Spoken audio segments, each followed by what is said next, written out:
ጸሎት የማይጸልይ ሰው በጨለማ ያለ ብርሃን የሚሄድ ሰው ነው የሚመስለው። ብርሃን የሌለው መብራት ያልያዘ ሰው በጨለማ በሚሄድበት ሰዓት አንደኛ ጨለማ ይጋርደዋል፣ ሁለተኛ እንቅፋት ይመታዋል፣ ሶስተኛ ደግሞ ከገደል ይከተዋል።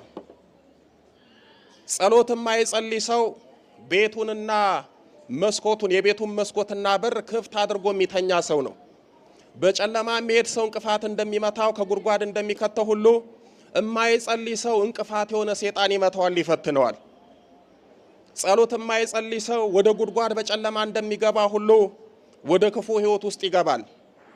ጸሎት የማይጸልይ ሰው በሩን ቤቱን ክፍት አድርጎ እንደሚተኛ ሰው የሚመሰለው ክፉ መንፈስም ክፉ ሰዎችም ይገቡበታል።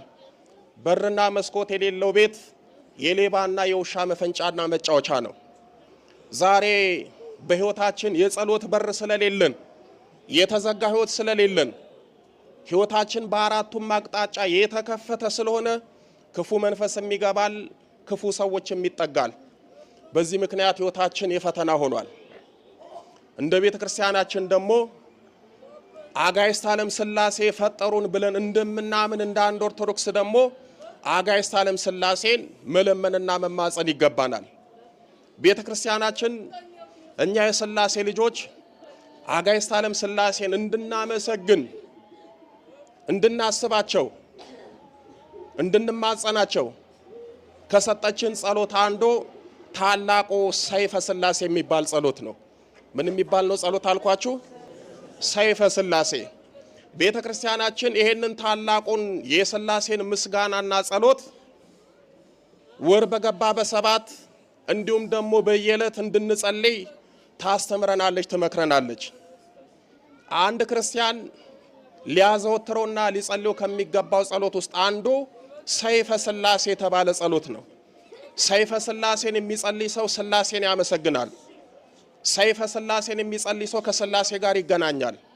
ሰይፈ ሥላሴ የሚባለውን ጸሎት የሚጸልይ ሰው ከሥላሴ ጋር መለኮታዊ ውህደት ይኖረዋል። ሰይፈ ሥላሴን የሚጸልይ ሰው የሥላሴ ጸጋና በረከት ያድርበታል።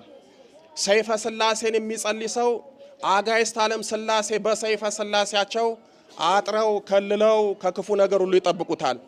ሰይፈ ሥላሴን የሚጸልይ ሰው ድንበር አፍርሶ ድንበር ጥሶ የሚመጣን ክፉ ነገር ሁሉ አጋዕዝተ ዓለም ሥላሴ ያርቁለታል።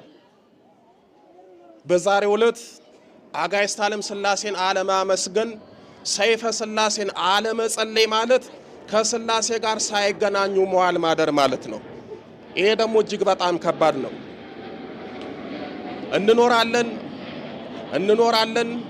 እንኖራለን መጨረሻ ምን እንሆናለን? ንገሩኝ እንጂ ምን እንሆናለን? እንሞታለን። ስንሞት ለፍርድ ማፊት ነው የምንቆመው? አጋዕዝተ ዓለም ሥላሴ ፊት። ወይ ለፍርድ ሕይወት ወይ ለሽልማት ሕይወት አጋዕዝተ ዓለም ሥላሴ ፊት እንቆማለን። ወይ ለክብር ወይ ለአሳር ሥላሴ ፊት እንቆማለን። ታዲያ ሥላሴ ፊት ምን ይዘን ነው የምንቆመው? አባታችን አብርሃም ቅድም እንደሰማችሁት ለአጋዕዝተ ዓለም ለሥላሴ